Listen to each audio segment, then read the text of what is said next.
Hey now, Brawlers, it's time for another Board Game Brawl review with Nick Minahan, sponsored by BoardGameBliss.com. Hey now, so we're going to take a look at Timeline Challenge from Asmodee. And first off, isn't that an awesome cover? I don't know, I love that cover. And I hope one day that Time Girl gets her own game. And I mentioned this in my Q&A. I hope that she has a crossover with the Time Stories game line. That'd be pretty freaking cool. Maybe there is, and I haven't played that scenario yet. Probably not. So, if you're not familiar with Timeline is a series of small games that there's many. I think there's like 7 or 8 different sets out, and this spawned a spin-off series called Card Line, which has its own types of spin-offs. You know, they're all very similar. They'll have the same core gameplay. You're putting cards out in a row, and specifically with Timeline, you had to guess the dates of things, events and inventions and major events throughout history and American history, things like that. All these different themed sets. And actually, while it was a competitive game, it was more of an activity than anything else. I like Timeline, but the times I enjoyed the most was when I actually played with modified rules from another game called Anno Domini, which made it much more interesting and cutthroat. Now, Timeline Challenge is taking the cards of Timeline. In fact, the core set comes with a set of its own cards, but you can take any of the other cards from any of the Timeline sets and mix them together and add them to this game. It won't make any difference, really. It takes all of the original Timeline cards and makes it into more of a game, more of a big, grandiose trivia game. You're trying to complete these different trials using these cards. Each one is handled in a different way. There are challenges, and you're trying to get around the score track and be the first one to get to the end. Well, my biggest complaint was always that Timeline wasn't quite enough of a game. Does that fix this problem? Or does this fix that problem? Let's go ahead and take a look at the game and how it's played. Then we're going to come back. I'll let you know what I think.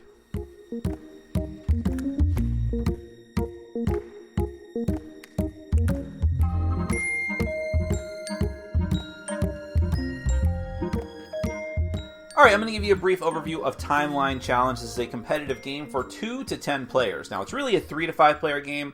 With 2 players, you can do it. It's basically the same. You just modify and ignore one of the challenges. If you want to play with more than 5 players, you're essentially playing in teams at that point.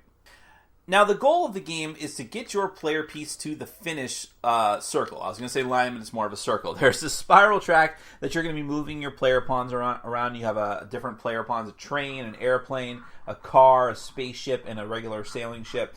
Those are going to all start off on this green circle over here at the top, and you're going to spiral around. Every time you get a point, you get to move forward until eventually someone is going to cross into the winner's circle in the middle. The first player to do that is going to be the winner of the game. It is possible for there to be a tie, in which case you do a sudden death challenge or just say, hey, we all won together.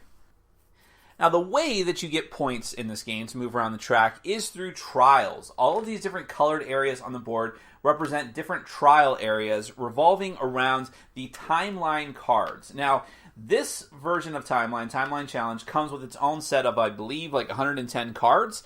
But any card from any of the previous Timeline sets, not Card Line, those are not compatible, but the Timeline cards, those are all fully compatible with Timeline Challenge. You can mix them all together, although the rules do say to ignore and not use cards that are prior to negative 8,000 BC, which there aren't too many of those. In fact, I don't want people to get the wrong idea. These are actually a mixture of cards from previous Timeline sets that I had, so any card that I use in this overview, you may not actually have in Timeline Challenge, which is probably better for you. That way, the whole set will be fresh to you when you get it.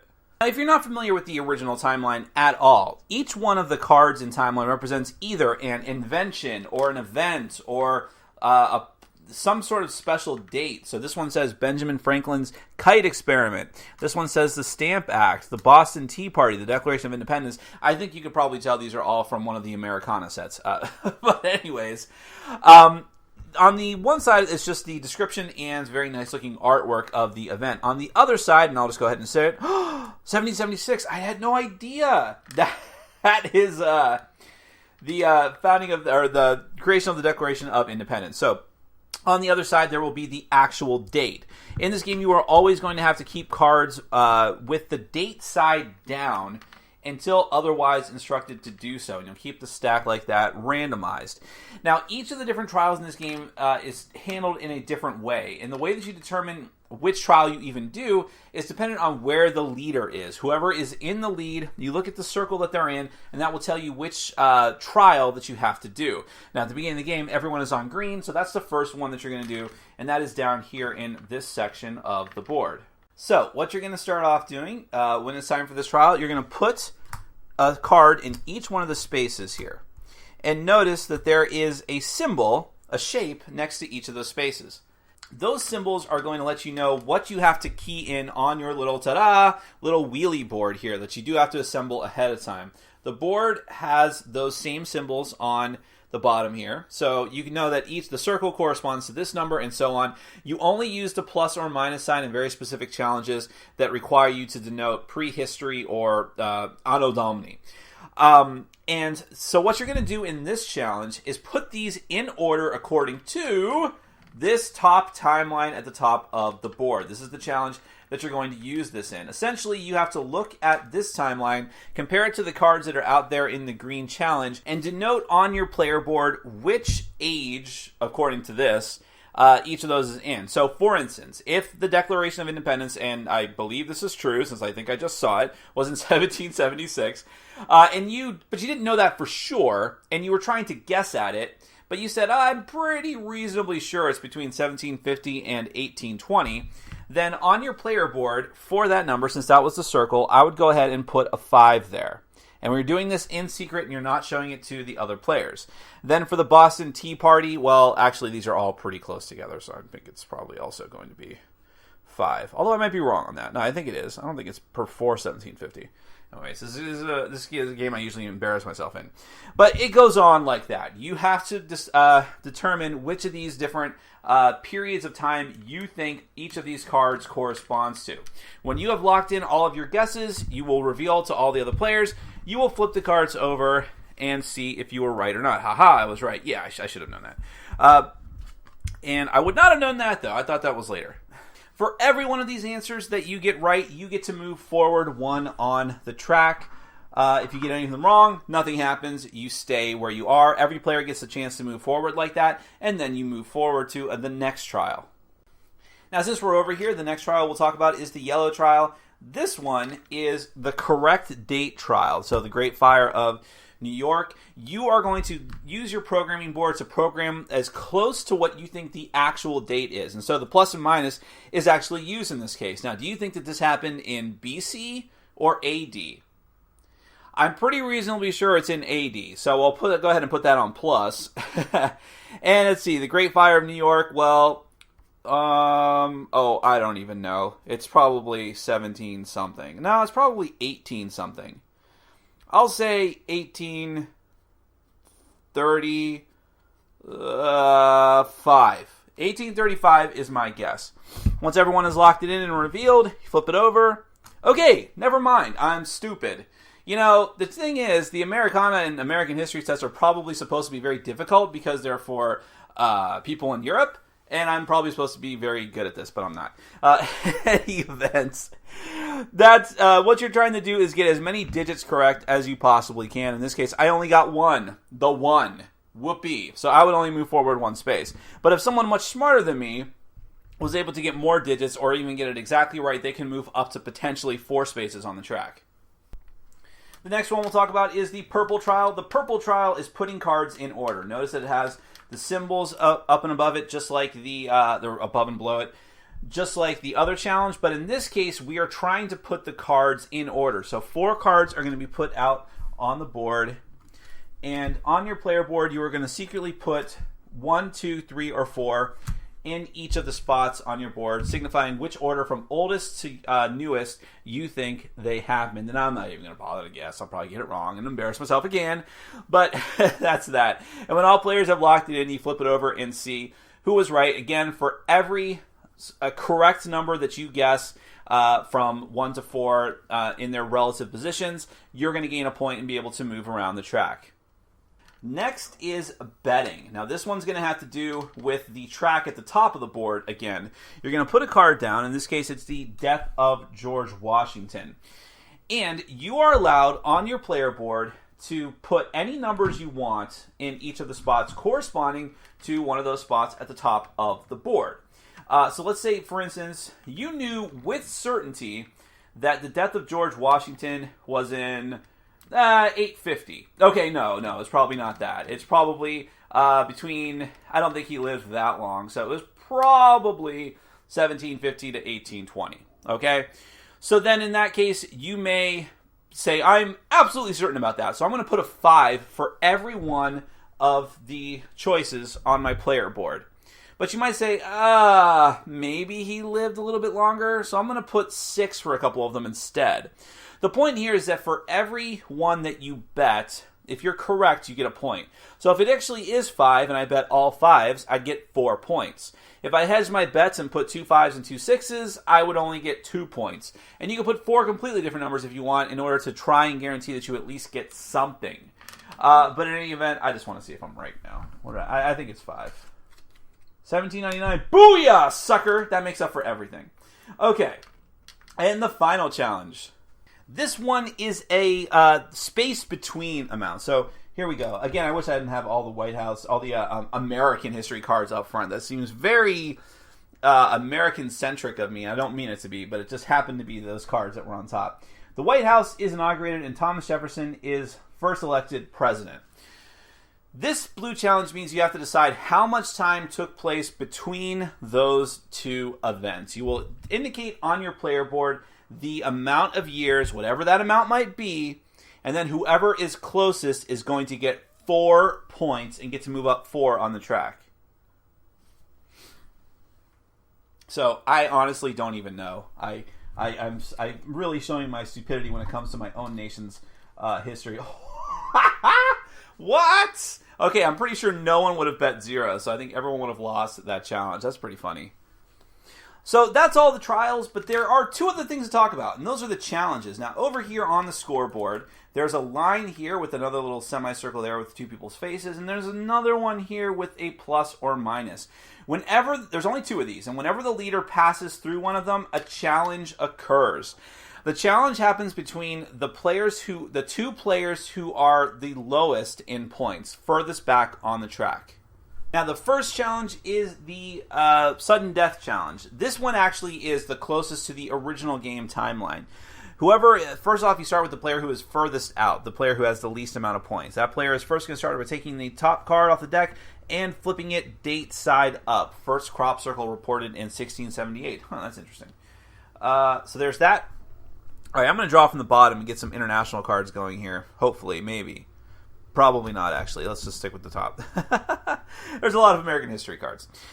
So that's that. And then, again, starting with that player who is furthest back, they're going to take the top card, the next card off the deck, and decide whether it goes before or after that card. End of World War I.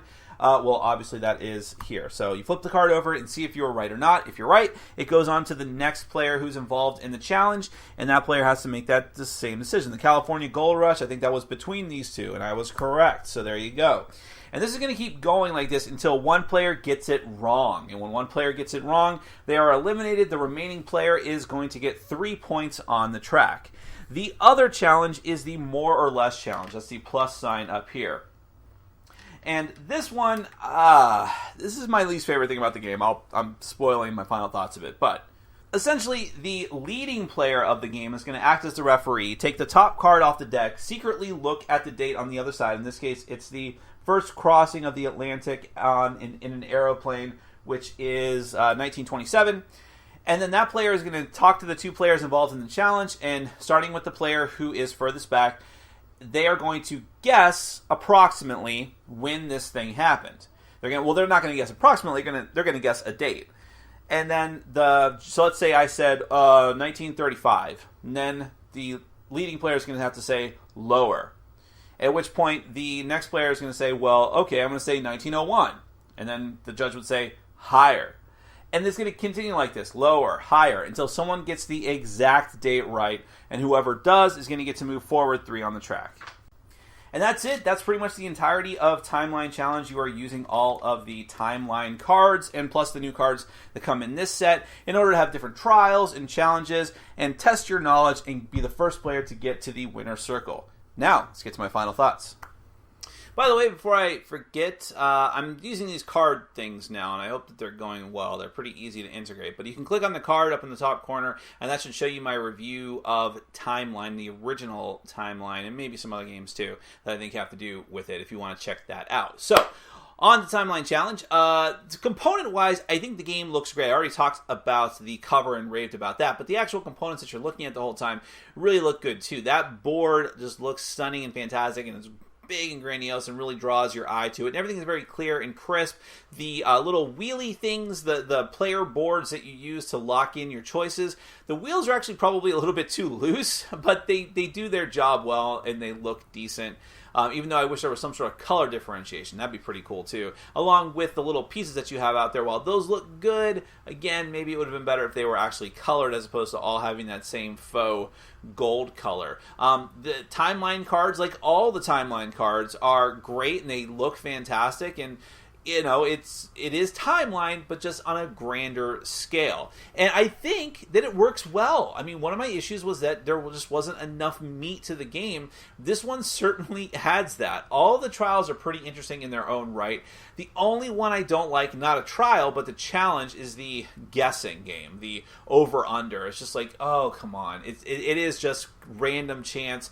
Who's going to randomly get to a date first? Unless you really know the date well, and even if you do, if you don't get it exactly right, you're just throwing it to your opponent. So I wish that challenge is the worst thing about this game, honestly. And I think that in the future what I'm going to do is just not do it and do the sudden death challenge for both things.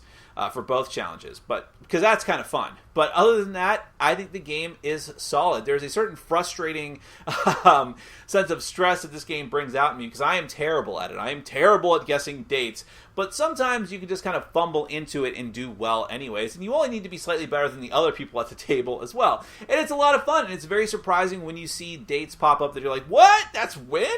And I've heard some rumors that some of the dates in here are not quite accurate, but I don't think they're that far off. I think you're okay. You're in the ballpark, and you get the gist of the game. Now, one of the common complaints about the original Timeline games was that eventually you're going to see all of the cards. That you're going to know the dates, at least within a close enough margin, and that kills a lot of the competitive enjoyment of the game. I think that might actually, while I would have some qualms about that, like I think you would have to play a set of the original Timeline a lot for that to happen. That might be more true with Timeline Challenge, because I think that in your average game you're going to see way more cards than you would in a normal Timeline game, and there is only like 110 of them in this set. But again, it is fully compatible with all the other old Timeline sets. My suggestion is, if you're going to go all in for this game and you like it, try it once and you like it, buy a couple more sets. They're not cheap. I mean, they're $10 each, I think, depending on where you shop. But I think having at least 2 or 3 of those sets solves that problem. You'll have enough randomness for it to last quite a long time, and you'll just make sure you never use the same cards twice in a row, 3 times in a row. Cycle through them regularly. You'll forget the dates anyways. Not going to be a big deal.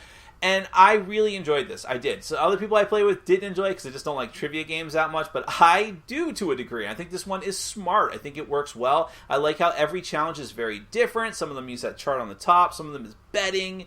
I mean, they're all frustrating, and I'm terrible at all of them, but I still enjoyed it quite a bit. And again, the game looks good, and you can play it with anyone. I mean, you can play it with any kids, older people, really super old people, and they'll probably cream you because they'll actually remember all of these dates because they lived through them. And I mean, and I'll just do terrible at them because I don't even know my own history in my own country. So there you go. I can't even remember what I did last week. But still, nevertheless, I really enjoyed my time with Timeline Challenge. Hopefully you will too. Check it out. Thanks for watching. Follow us on Facebook, Twitter, and Patreon. And make sure to check out our sponsor, Board Game Bliss, where you can find an amazing selection of games from around the world. BoardGameBliss.com. Thanks for your support.